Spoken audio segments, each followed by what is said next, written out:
시간이 좀 지났는데 제가 기도하고 시작하겠습니다. 하나님 아버지 감사합니다. 또 오늘 우리 점심 식사 교제 나누고 또 이 시간 함께 모여서 하나님의 말씀에 대해서 살피고 또 이렇게 나누게 해주심 감사드립니다. 주님, 오늘 이 말씀을 들을 때 우리에게 깨닫는 마음을 허락해 주시고 이 가운데에서 하나님의 은혜를 발견하고 그 가운데서 참된 기쁨을 누리며 그리스도인으로서 사는 삶이 정말로 기쁨이 될 수 있도록 주께서 저희들을 붙드시고 인도하여 주시옵소서. 함께 하실 주님을 의지하며 예수님 이름으로 기도드립니다. 아멘. 네, 오늘은 그 레위기, 민수기, 신명기에 대해서 좀 살펴보도록 하겠습니다. 지난번에 출애굽 끝까지 살펴봤는데요. 이제 레위기 하면은 이제 거룩하신 하나님과 함께 살아가기 이렇게 해놓았습니다. 그래서 지난 출애굽기 이제 40장에 보면은 이렇게 마무리가 됩니다. 성막을 다 완성을 하고 이제 하나님의 임재가 이제 있는 게 나오죠. 이렇게 모세는 모든 일을 다 마쳤다. 그때 구름이 회막을 덮고 주님의 영광이 성막에 가득 찼다. 모세는 회막에 구름이 머물고 주님의 영광이 성막에 가득 찼으므로 거기에 들어갈 수 없었다라고 말하면서 이제 성막 완성, 그다음에 구름이 꽉 찼다라는 건 이제 하나님의 임재를 상징하는 겁니다. 자, 근데 여기서 이제 성막이 완성되고 하나님의 임재를 보는 건 좋은데 여기서 이제 질문이 생기는 거예요. 첫 번째 질문은 뭐냐면, 아니 우리가 죄 많은 인생인데 어떻게 거룩하신 하나님과 함께 있을 수 있느냐라는 질문이 나오게 되는 거고요. 또 두 번째 질문은, 이렇게 우리가 성막이라는 그 어떤 특정한 장소를 딱 정했는데 그렇게 되면은 이스라엘 백성의 거룩한 삶이라는 게 여기에 한정돼 버리는 것은 아닌가, 축소되는 것은 아닌가라고 이렇게 질문을 던집니다. 여기에 대해서 이제 하나하나 답을 하는데, 이제 성막과 성소가 좋긴 좋은데 이제 하나는 죄 많은 우리 인간과 어떻게 함께 양립할 수 있는가, 그 문제에 대해서 이야기하는 것이죠. 그래서 죄 많은 인생이 어떻게 거룩하신 하나님과 함께 할 수 있는가라고 이렇게 질문을 던지게 되고요, 문제를 제기하게 되고요. 거기에서 이제 레위기가 나오게 되는 겁니다. 그래서 레위기는 이런 겁니다. 이스라엘 백성이 진영 안에 거하시는 왕이랬는데요. 그게 결국 그 이스라엘 진영, 12지파 이스라엘 진영 안에 딱 가운데 성막이 딱 서는데 그게 이제 그 진영 안에 거하시는 왕이는 하느님을 가리키겠죠. 그 하나님을 가리키는데 그분과 어떻게 바른 관계를 유지할 수 있는가에 대한 그런 내용이 들어가 있는 것이죠. 그래서 결국 레위기는 제사 제도가 엄청나게 거기서 많이 나오는 겁니다. 이제. 그래서 이스라엘 사람들이 제사를 드리는 방법이 이제 레위기 1장에서 7장에 나오는데요. 죄에 대해서는 속죄 제물, 희생 제사를 드림으로써 하나님과의 어떤 죄의 문제를 해결하고 하나님과의 관계가 되고요. 또 죄 문제뿐만 아니라 내 삶에 주어진 그 은혜에 대해서 감사함으로 하나님께 교제하는 경우도 있잖아요. 사실은 그게 우리 삶의 큰 특징 중 하나인데, 그것 또한 이제 화목 제사를 드리면서 이제 하나님과의 관계를 이어가는 거죠. 그래서 레위기 자체가 이제 이 성막 성소와 죄 많은 인간이라는 이 딜레마를 해결해 주는 그런 하나의 그게 되고, 거기에 이제 제사 제도가 있는 것입니다. 그리고 레위기 1장에서 7장까지 제사 제도가 쭉 있고, 그 다음에 레위기 8장에서 10장까지는 이제 제사장에 대해서 나오는 거죠. 그래서 제사장들에 대한 설명이 있는데, 제사장은 결국 제사를 주관하는 직분이잖아요. 그래서 제사장들의 위임식에 관한 설명들이 있고, 제사랑 밥에 대한 설명이 쭉 있는 겁니다. 결국 이거는 죄 많은 우리가 어떻게 우리 가운데 거하시는 하나님과 함께 관계를 이어갈 수 있겠는가를 위해서 이렇게 길게 설명하는 것이죠. 그래서 하나님은 자기 백성 가운데 자리를 잡으시면서 이제 죄를 짓는 백성과의 관계를 유지하시기 위해 여러 은혜로운 장치를 마련하셨다라고 말을 합니다. 그래서 이 제사 제도가, 제사장 직분이 바로 하나님의 은혜를 보여주는 것이죠. 그래서 오늘날로 보면 신약을 치자면 예수 그리스도께서 십자가에서 돌아가신 게 단번에 치르신 희생 제사가 되고요. 그리고 예수님은 또 그 제사장, 큰 대제사장이 되심으로써 우리 죄를 완전히 해결해 주시고 하나님 관계를 이어가는 그런 게 되겠죠. 그래서 레위기의 이 제사 제도와 제사장 제도는 결국에는 예수 그리스도를 향하고 있는 겁니다. 지금 미리 그림자의 형태로 어렴풋이 보여주고 있는 것이죠. 차이가 있다면, 이 구약의 레위기에서는 계속 죄를 지을 때마다 반복적으로 제사를 드려야 했다면은, 신약의 예수님은 단 한 번의 제사로 모든 것이 완료가 되었고요. 우리에게 요청되는 것은 거기에 대한 예수님에 대한 믿음이 요청된다고 그렇게 이야기를 하고 있습니다. 그러면서 이것은 죄 많은 인간의 어떤 문제를 해결하는 것뿐만 아니라 이 레위기는 일상적 예배의 삶의 문제도 다룬다, 이렇게 이해하고 있습니다.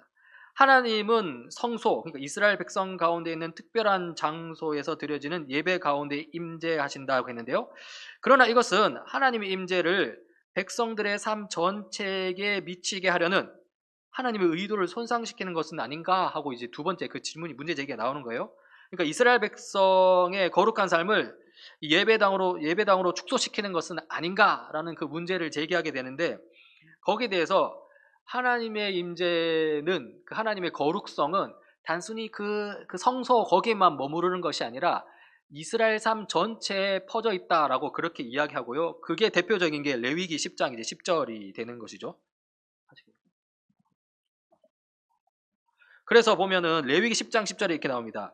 일상의 삶에서 너희는 거룩한 것과 속된 것을 구별하여야 하고 부정한 것과 정한 것을 구별하여야 한다. 그러면서 내가 거룩한 백성이라는 그 임재 의식을 이런 거룩한 것과 속된 것, 부정한 것과 정한 것을 구별하면서 계속 의식 속에 밀어넣는 겁니다. 그래서 단순히 그 예배 장소, 그 성막 그 장소뿐만 아니라 내가 먹는 거잖아요.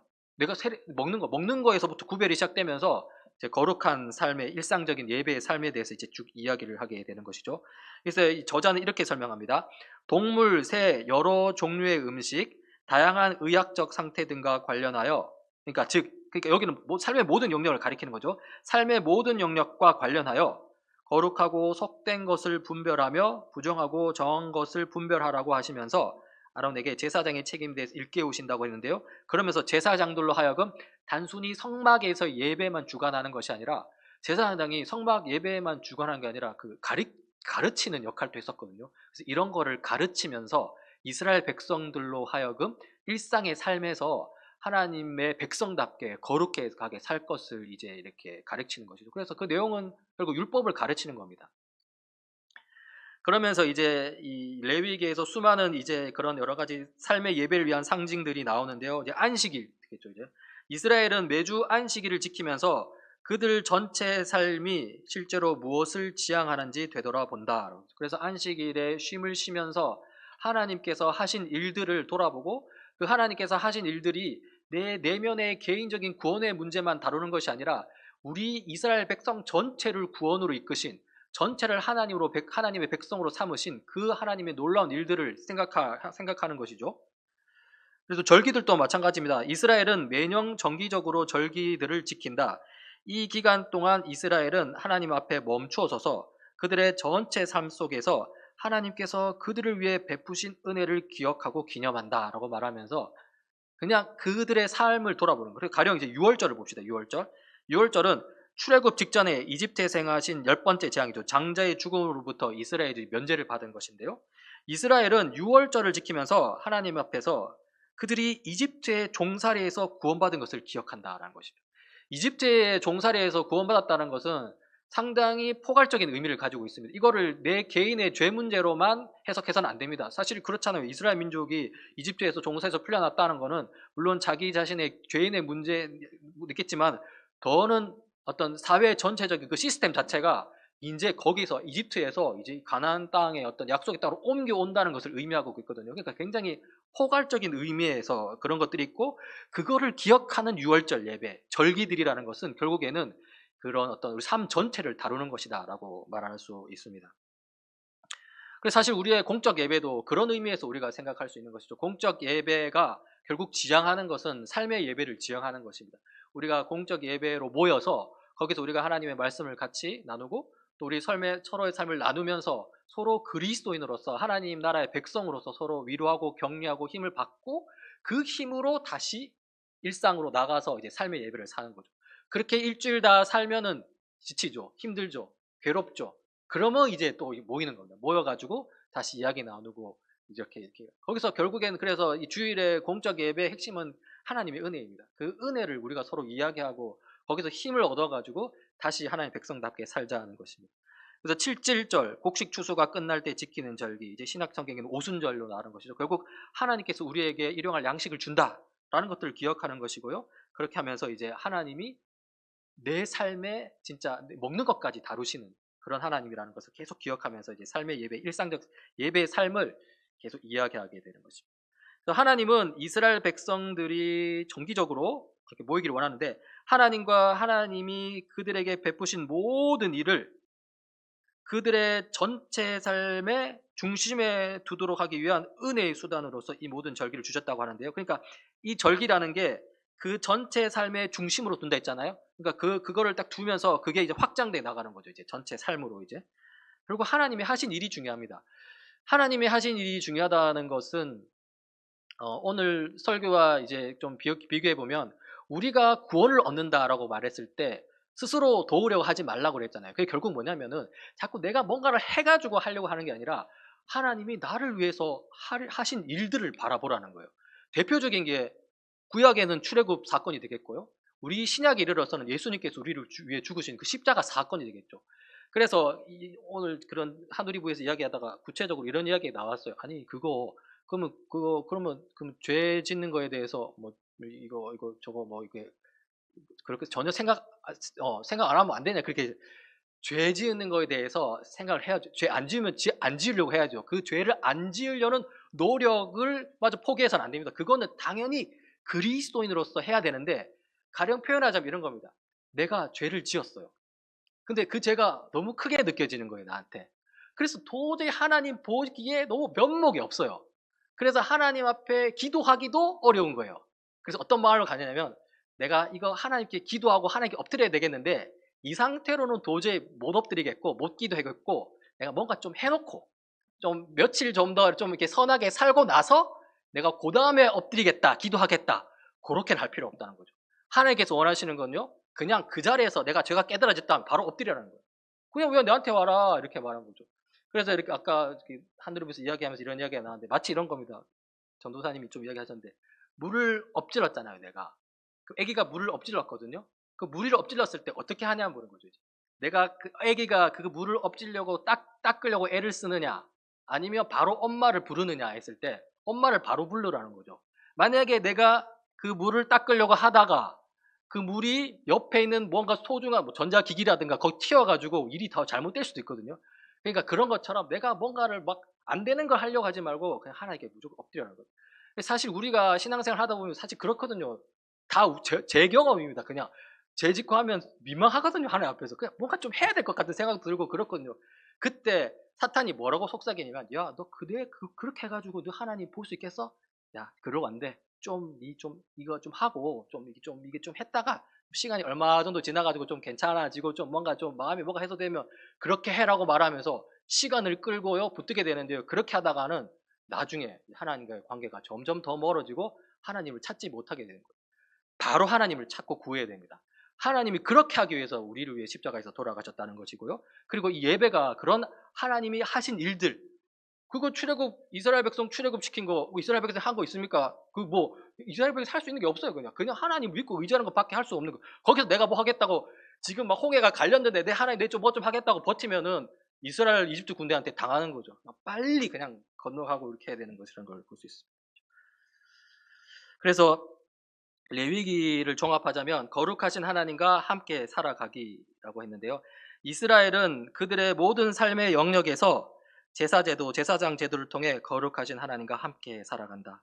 그러면서 그 제사제도, 제사장 제도가 굉장히 은혜로운 장치라는 것을 생각하면서 거기에 기대야 됩니다.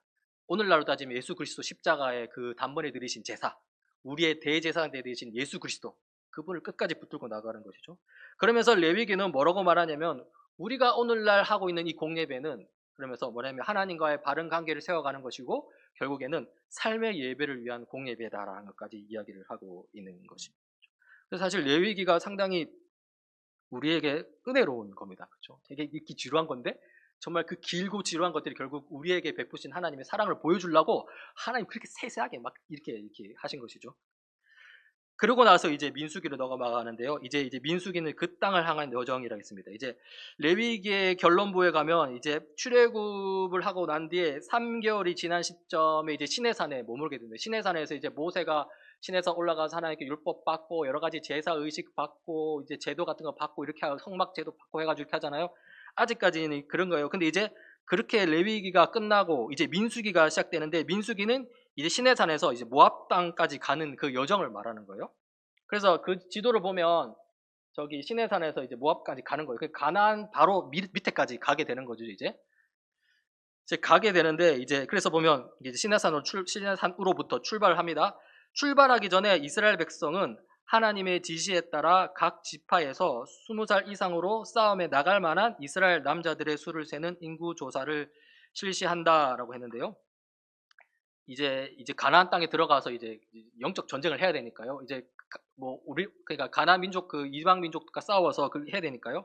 그래서 이집트에서 나온 노예 그룹은 이제 약속의 땅 가나안을 군사적으로 정복하기에 맞게 잘 정비되고 있다. 남자들의 수의 합은 60만 명 정도로 보고요. 성경에 나오고요. 그래서 아마 전체는 200만 명이 넘었을 거라고 추정을 합니다. 그러면서 우리가 여기서 볼 수 있는 것이죠. 하나님께서 아브라함에게 약속하신 것, 큰 민족이 될 것이라는 약속이 이미 이제 민수기를 통해서 그 약속이 성취되고 이루어졌다는 것을 볼 수 있는 것이죠. 그러면서 이렇게 갈 때 이 기대와 희망이 넘칩니다. 수도 크게 불었고 큰 민족도 됐고 이제 가서 이제 정복하면 되는 거예요. 그러면서 제사장의 축복도 있습니다. 민수기 6장인데요. 주님께서 당신들에게 복을 주시고 당신들을 지켜주시며 주님께서 당신들을 밝은 얼굴로 대하시고 당신들에게 은혜를 베푸시며 주님께서 당신들을 고이 보시어서 당신들에게 평강 주시기를 빕니다 라고 말하면서 이제 샬롬을 이야기하는 것이죠. 그래서 이 샬롬이라는 게 결국 하나님 나라의 상태입니다. 율법이 온전히 지켜진 상태. 하나님을 온전히 섬기고 이웃을 온전히 사랑하기 때문에 당연히 거기서는 샬롬이 흘러나오겠죠. 그러니까 사랑의 관계가 이루어진 샬롬이 그렇게 나오는 거죠. 자, 그렇게 하면 그래서 샬롬이 뭐냐? 약속의 땅 가나안을 향해 여행하는 이스라엘이 목표로 하는 거. 약속의 땅에서의 평강. 그렇게 하나님의 통치의 상태를 가는데요. 근데 이게 생각처럼 잘 이야기가 진행되지 않습니다. 불평과 원망이 가득한 이스라엘이라고 했는데요. 슬프게도 기대와 낙관은 무뎌진다. 광야 여행은 쉽지 않다. 낮에는 덥고 밤에는 먹을 것도 막 그러고 하나님이 함께 하심에도 불구하고 이스라엘 백성 중에 일부는 이제 척박한 광야에서 맞이한 고난에 대해 불평하기 시작한다. 그러니까 막 사실 이스라엘 백성이 그 광야길을 갈 때 구름 기둥도 있고 불 기둥도 있었고요. 신발이 헤어지지도 않고요. 하나님의 기적들이 있었거든요. 하나님 함께 하심이 분명히 보였거든요. 근데 그럼에도 불구하고 하나님께 이제 원망과 불평을 한 거죠. 이게 참 인간의 모습인데요. 이러니까 하나님이 이제 분노를 하시는 것이죠. 이제 그러면서 성소로부터 불이 나와서 진영의 일부를 태워버린다. 그러면서 어떻게 합니까? 이스라엘 백성이 깜짝 놀랍니다. 그래서 모세에게 도움을 구합니다. 그러니까 모세가 중재를 하는 거죠. 하나님께 부르짖으면서 중재하게 되고 이렇게 불이 꺼지게 됩니다. 자, 이렇게 이런 어떤 불평하고 모세가 중재하고 이런 어떤 이런 과정 가운데에서 이제 그 바란 광야, 약속의 땅 바란 광야에 도착합니다. 그러면서 가나안 땅을 살피러 보냅니다. 정탐꾼을 보내게 되죠. 정탐꾼을 가서 보냅니다. 그래서 어떻게 하면 가나안 땅에 들어갑니다. 그런데 갔다 온 말을 들어보니 정탐꾼들의 말에 따르면 가나안 땅은 매우 비옥하고 이스라엘에게 훌륭한 본향이 되겠지만 그곳에 사는 사람들은 강하고 그들의 성읍은 아주 견고하다라고 보고를 합니다. 자, 이렇게 보고를 하니까 이스라엘 백성이 그거를 듣고 두려움에 휩싸게 되는 거죠. 적의 위력에 대한 보고는 두려움을 불러일으켰다. 여호와 하나님에 대한 이스라엘의 믿음은 또 무너진다. 그들은 낙담하고 불만에 쌓인다. 하나님이 자기들을 여기까지 데려다가 와서 주께서 죽게 하신다고 불평한다. 그러면서 내가 이집트에서 고기 뜯고 있을 때가 참 좋았는데 하면서 다시 막 그렇게 이야기하는 것이죠. 그러니까 어떻게 됩니까? 하나님께서 또 쉽게 분노를 하시는 것이죠. 그러니까 어떻게 합니까? 하나님 분노하시고 다 죽이려고 하니까 다시 이제 모세가 등장하는 거죠. 다시 한번 모세의 중보만이 하나님이 그들을 멸하시려는 것을 막는다. 하나님은 심판의 손을 멈추셨지만 이 믿지 않는 세대는 어느 누구도 약속의 땅에 들어가지 못하리라고 선언한다. 그러니까 출애굽 1세대가 약속의 땅에 못 들어가게 된다는 거예요. 그 못 들어가게 하는 방법이 뭡니까? 그냥 다 죽이는 건데 그냥 다 바로 죽일 수 없으니까 늙어 죽을 때까지 이제 빙빙 광야를 돌리는 거죠. 그래서 40년 광야 생활이 이렇게 시작되는 것입니다. 그 결과 이스라엘 백성은 그 땅으로 즉시 진행해 가는 대신에 바로 들어갈 수 있었습니다. 이제. 근데 믿음 없는 첫 세대가 죽을 때까지 40년 동안 이 광야에서 방황을 하게 된 것이죠. 그러면서 이 방황하는 이야기가 이 민수기의 이야기입니다. 그러면서 이 민수기 이야기의 이제 말미에는 40년, 광야 40년을 끝내게 되는데요. 그 길고도 지루한 40년이 지난 후에 이스라엘 백성은 약속의 땅 바로 동쪽인 이제 모압 평지에 다시 도착하게 되고요. 40년이 지난 거죠. 그러면서 이제 다시 한번 거기서 이제 인구 조사를 하게 되죠. 그래서 민수기가 넘버스 해가지고 이제 인구 조사를 이제 가나안 땅을 들어가기 위한 이제 인구를 그래서 모압 평지에서 다시 한번 이스라엘의 새로운 세대, 2세대죠. 수를 세기 위해 인구조사가 진행된다 했더니만 약 60명의 남자들이 있고, 이제 그것도 이제 거의 200만 명의 숫자 되겠죠. 이스라엘은 이제 요단강 건너 약속의 땅 가나안을 소유할 태세를 갖추고 있다라고 말합니다. 그래서 민수기는 광야에서 40년간 헤맨 그 이야기입니다. 처음에 인구조사 잘 해가지고 갔다가 원망 불평해가지고 40년 동안 헤맸다가 그 후에 다시 이제 인구조사를 하는 그런 시점에 있고요. 이제 정탐꾼도 이제 그 두 번의 정탐 샷이 있죠. 첫 번째 정탐은 실패했습니다. 그렇죠? 그러나 이제 두 번째는 이제 두 번째 이제 정탐을 이제 하게 되는데요. 나중에. 그래서 민수기를 어떻게 보냐면 그 땅을 향한 여정이라고 되어 있습니다. 40년 동안 가나안 땅을 향한 여정이 쭉 되는 것이죠. 표면적으로는 이렇습니다. 이스라엘 백성은 1차 정탐꾼의 보고에서 드러난 그들의 불신으로 말미암아 광야에서 40년 동안 방황하게 됩니다. 그래서 1세대가 다 죽을 때까지 방황하게 되는 거죠. 근데 그거는 근데 이거는 단순히 표면적으로는 이렇지만요. 좀 더 그 내면을 좀 그 속을 들여다보면 이 40년이라는 시간이 그래도 헛된 시간은 아니라는 것이죠. 이스라엘이 하나님 나라 백성으로서 훈련받는 기간이 될 수 있다는 거죠. 40년 동안 불기둥과 구름기둥을 보여주면서 계속적으로 하나님 함께 하심을 보여주면서 이 백성들로 하여금, 그리고 제사장 제도도 세워지고 하면서 제사장들로 하여금 그 하나님 말씀을 가르치고 하면서 우상 숭배하던 이집트 문화에서 그 안에 그 스며든 그것들을 다 빼내는 거죠. 40년 동안. 사실 가나안 땅도 여러분 이집트 못지않게 우상 숭배의 땅이거든요. 거기 원주민들은 다 우상 숭배하는 겁니다. 그래 사실 결론적으로 가나안 땅 가서 이스라엘 백성이 실패한 게 거기 가가지고 거기에 그냥 오염됐거든요. 그래서 하나님께서 그거를 안 하기 위해서 이제 40년 동안 훈련을 시키는 것이고요. 이것은 오늘날 우리에게 적용시키자면 우리도 마찬가지라는 거죠. 우리가 예수님을 믿고 나간다는 것은 이런 긴 신앙의 여정이 있는 것이죠. 믿음이라는 것은 사실 작은 믿음이 있고 큰 믿음이 있습니다. 작은 믿음이든 큰 믿음이든 굳이 뭐 구원을 중심으로 말하자면 구원을 얻는 데는 문제가 없습니다. 작은 믿음이라고 할지라도 그 믿음의 대상이 예수 그리스도가 된다면 예수 그리스도께서 우리를 구원으로 이끄실 수 있습니다. 그래서 초신자나 기신자나 신의 깊은 사람이나 뭐 죽어서 천국 갈래 그런 걸로 문제를 따지자면 문제 없습니다. 다 구원, 뭐 예수님 믿는다는데 뭐 구원 못 받을 거 없습니다. 그러나 그 믿음의 깊이는 있습니다. 초신자와 그리고 깊이 믿음의 신앙을 여정을 걸어간 어르신들과는 신앙의 차이가 날 수밖에 없죠.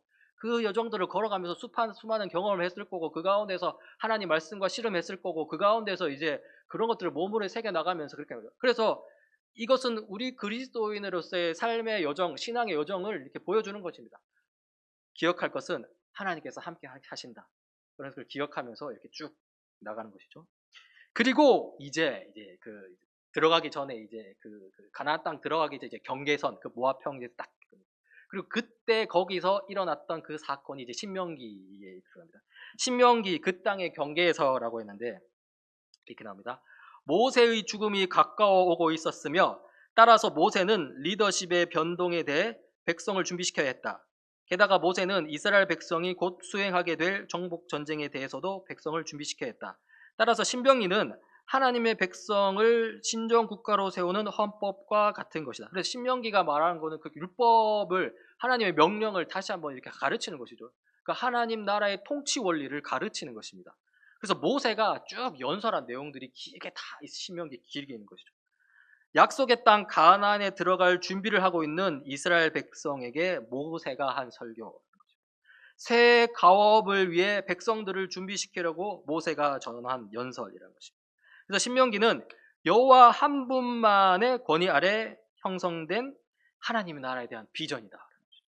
언약을 통해 하나님께 매인 백성에 대한 비전이라는 거죠. 그러니까 비전이라는 건 뭔가를 본다는 거죠. 뭘 본다는 겁니까? 하나님 나라를 본다는 건데, 뭐 하나님 나라 뭐네? 그게 뭐냐면은 하나님을 정말로 온전히 섬기고 이웃을 정말로 온전히 사랑하는, 돌보는 그 관계가 풍성히 이루어지는 그 나라를 보게 된다는 거죠. 여러분 생각해 보십시오. 진짜 하나님을 모두 다가 하나님을 온전히 섬기고 모두 다가 서로를 사랑한다면 얼마나 샬롬이 넘치겠습니까? 그렇죠?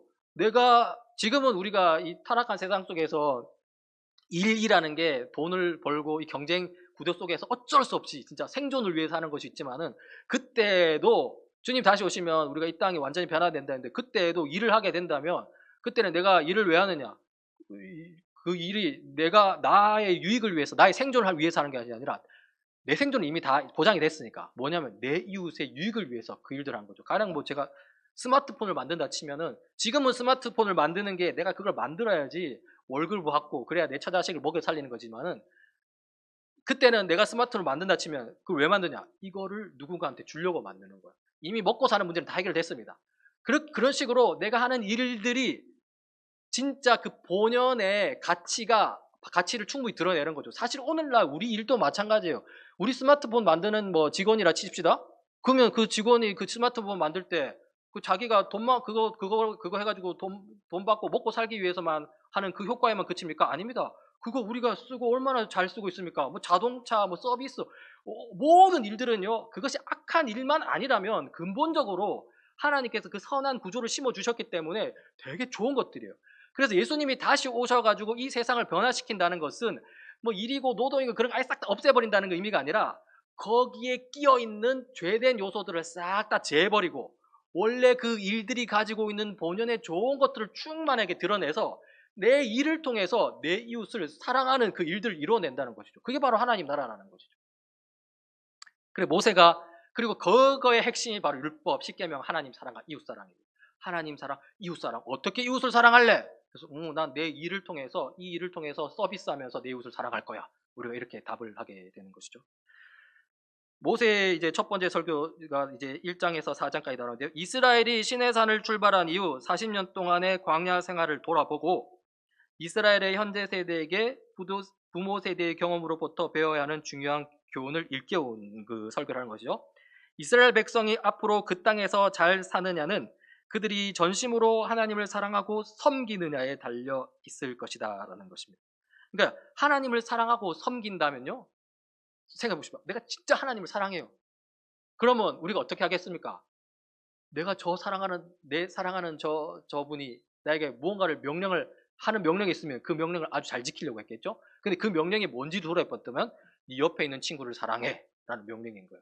그러니까 하나님을 진짜로 사랑하게 되면 하나님이 이웃을 사랑하라 하고 그 말씀을 지키게 되어 있다는 것입니다. 그래서 전심으로 하나님을 사랑하고 섬기느냐에 달려있다는 것은 이것이 결국에는 이웃사랑으로 이어지기 때문에 그렇다라는 것을. 그러면서 이제 두 번째 설교, 좀 더 자세한 설교를 하는데요. 모세가 언약의 중심이 되는 율법의 세부 내용들을 다시 다루되 그 내용들을 좀 더 확장시켜서 향후 이스라엘이 가나안 땅에서 살아갈 삶에 대해서 교훈한다.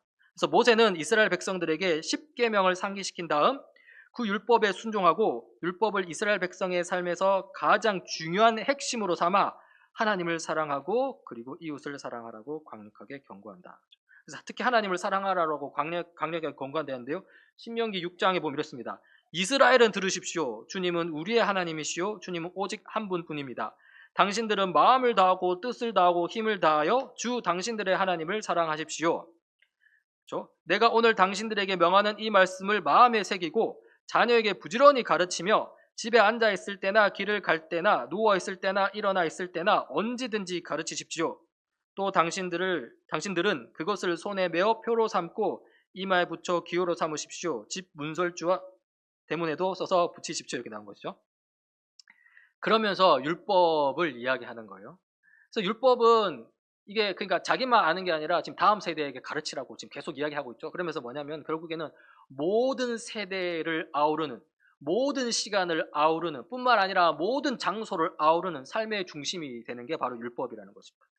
여호와는 삶의 모든 영역에서 이스라엘을 가르치시고자 하신다. 그래서 제사장을 세운 겁니다. 제사장을 통해서 가르치게 하는 거죠.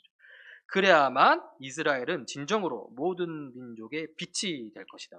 그래서 모든 민족의 빛이 되는 게 이스라엘의 사명입니다. 사실 이사야서에도 나오고 모든 민족의 빛이 되어서 이방 민족들이 그 빛을 보고 몰려드는 것이죠. 그게 이스라엘 민족의 사명이라는 거죠. 그래서 이스라엘 민족이 1세기 와가지고 이제 선민 의식에 빠져가지고 배타주의에 빠졌을 때 그건 완전히 하나님의 뜻을 정면으로 거부하는 거죠. 하나님 그런 걸 원하지 않았거든요. 사실은 진짜 그런 거죠. 전부 다 힘의 논리에 빠져가지고 경쟁하면서 얼마나 힘듭니까? 경쟁 논리에서 산다는 게 정말 피폐해지고 지치고 힘들잖아요. 거기서 진짜 아무리 약한 사람이라도 다 힘듭니다. 그냥 어쩔 수 없이 하는 거지. 근데 거기서 진짜 사랑이 이루어지는 어떤 공동체를 보게 되면 안 들어가고 싶겠어요, 사실은? 진짜 들어가고 싶죠. 이거 다 내팽개주고 거기 들어가서 진짜 사랑을 나누고 싶은 거죠. 그 사랑을 나누는 공동체를 비춰주라는 것입니다. 사실 그 이스라엘 공동체의 사명이 그것이 되는 것이고요. 사실 교회 공동체도 사실 마찬가지죠. 오늘날 우리 교회 공동체가 그런 것들을 보여주는 것이죠. 그러면서 결국에는 이 율법은 이스라엘 민족의 삶에만 영향을 끼치는 것이 아니라 모든 민족의 삶에도 영향을 끼치는 것이 목표고요. 그리고 우리는 그 율법이 모든 민족, 모든 나라에게 영향을 끼쳐서 그 율법적 통치가 이루어지는 나라를 하나님의 나라라고 이렇게 명명하는 것입니다. 그래서 그 유명한 신학자는 이렇게 말하죠. 삶에서 그분이 내 것이다 라고 말하지 않은 영역은 조금도 없다. 그러니까 하나님이 창조하신 이 영역 중에 하나님이 아닌 게 하나도 없다는 거죠. 그러니까 다 하나님의 것이라는 것이죠. 그 말은 하나님이 창조하신 영역은 하나님께서 창조하신 것은 다 하나님의 구속의 대상이라는 것입니다. 하나님께서 창조하신 것은 다 회복의 대상이라는 것입니다. 그래서 우리가 어떻게 이야기하냐면요. 하나님께서 이 모든 것을 창조하셨고요. 그리고요, 또 우리가 죄를 지음으로써 우리 모든 삶의 영역에 죄의 영향력이 구석구석 다 들이차게 되었고요. 그렇지만 하나님께서 예수 그리스도를 통해서 그 모든 구석구석에 들어간 그 죄의 영향력을 다 걷어내시고 창조 때의 그 선함을 회복시킬 뿐만 아니라 더 완성시켜서 보여주신다라는 것들이 이제 창조, 타락, 구속이라는 이 성경적인 어떤 개념 속에 들어가는 것이죠. 그런데 우리가 기억할 것은 이제 회복이라는 것이 다시 창조로의 회귀는 아니고요. 더 완성된 형태의 발전이라고 말한 거죠. 그래서 창세기에는 에덴 동산이 하나님 나라를 상징하는 그런 것이 나온다면 요한계시록에서는 거룩한 성 예루살렘이 이제 하나님 나라를 상징하는 것이죠. 에덴 동산과 거룩한 성 새 예루살렘은 차이가 있습니다. 에덴 동산은 조그만 동산입니다. 그러나 거룩한 성 새 예루살렘은 도시입니다. 완전히 발전한 형태인 거죠. 크기도 완전 다릅니다. 뭐 거의 뭐 되면 뭐 엄청 크죠. 뭐 이렇게 나오죠. 그래서 기독교는 단순히 사적인 일이 아니다. 여호와는 자기 백성이 경험하는 모든 삶에 스며드는 율법을 원하신다. 하나님의 말씀은 모든 개개인의 삶의 기준이 되어야 하고요. 그리고 율법은 백성의 매일의 삶, 그들 모두의 생각과 행동을 만들어 가야 한다는 것이죠. 우리의 세계관을, 가치관을 바꿔 나가야 된다는 것이죠. 그래서 이렇듯 모세는 이스라엘 백성에게 언약 및 언약에 담긴 율법이 그 땅에서 그들의 삶 전체에 어떤 함의가 있는지를 상기시켰다라고 이야기합니다. 그래서 율법은 억압의 도구가 아니라 하나님 나라 백성으로 살고자 하는 삶의 중심이다라고 이렇게 볼 수 있는 것이죠. 그러니까 이 율법에 대해서 이제 자꾸 이렇게 조금 이제 오해를 할 수 있는 게 율법이 억압의 도구가 될 수 있어요. 어떨 때 억압의 도구가 될 수 있냐면 율법주의에 빠질 때. 그러니까 사도 바울이 그 신약에서 비판하는 게 이제 율법이 얽매이지 말라는 것들이 그 율법주의라는 그 맥락에서 이제 율법을 이제 그렇게 하는 것이죠. 그게 뭐냐면은 내가 율법을 통해서 구원을 얻겠다. 그러니까 율법을 구원보다 앞에 두게 되면은 율법은 억압의 도구가 됩니다. 아까 말했듯이 자기의 내가 뭔가 좀 해가지고 그 다음에 좀 해야지. 그렇게 되면 결코 그렇게 해가는 구원에 이르지 못합니다. 그게 아니라 내가 할 수 있는 건 아무것도 없고 구원은 하나님께서 하신 일이다. 가 되고 난 뒤에요. 그 다음에 율법이 와야 되는 겁니다. 그러니까 구원을 위해서 율법을 앞에 두게 되면 이것은 억압의 도구가 되지만 구원을 중심으로 구원이 이미 왔음을 깨닫고 그 가운데 내가 그 구원에 감사해서 내가 율법을 지켜야겠다 하면은 율법은 억압의 도구가 아니라 하나님 나라 백성으로 살 수 있게 하는 그 삶의 기준이 된다는 것이죠. 그래서 오늘 여기서 주로 모세오경에서 이 율법은 요 측면에서 이제 율법이 이미 구원받은 이스라엘 백성 이미 이집트로부터 구원받았잖아요. 구원받은 백성이에요. 그러니까 구원받은 백성으로서 어떻게 살 것인가, 구원 이후에 어떻게 살 것인가에 대해서 율법이 나온 것이죠. 그래서 율법은 하나님 나라 백성으로 살고자 하는 삶의 중심인데요. 그래서 율법에 대한 반응에서 순종은 생명이다, 불순종은 죽음이다라는 것인데요. 참 이것도 애매모호합니다. 그러나 이 부분에 대해서 참 이게 이제 뭐 구약과 신약의 불연속성, 구약과 신약의 연속성 하면서 복잡하게 이야기 나오고 있는데요. 저는 지금 구약과 신약의 연속성상에서 조금 은혜의 관점에서 좀 이야기를 해보자고 하냐면요. 율법을 순종하면 생명을 얻고 율법을 불순종하면 죽는다고 그랬잖아요. 이게 어떤 의미냐면 이런 겁니다. 율법이 신호등과 같다는 거죠. 제가 이제 가는 거예요. 운전을 하는 거예요. 운전을 하러 가는데 신호등이 딱 가는데 빨간불이 딱 썼어요. 그러면 이제 서는 거죠, 이제. 그래서 근데 이제 신호등이 빨간색 딱 바뀌었는데, 야, 저 신호등이 내가 마음껏 운전하고 싶은 이 욕구를 억압하네?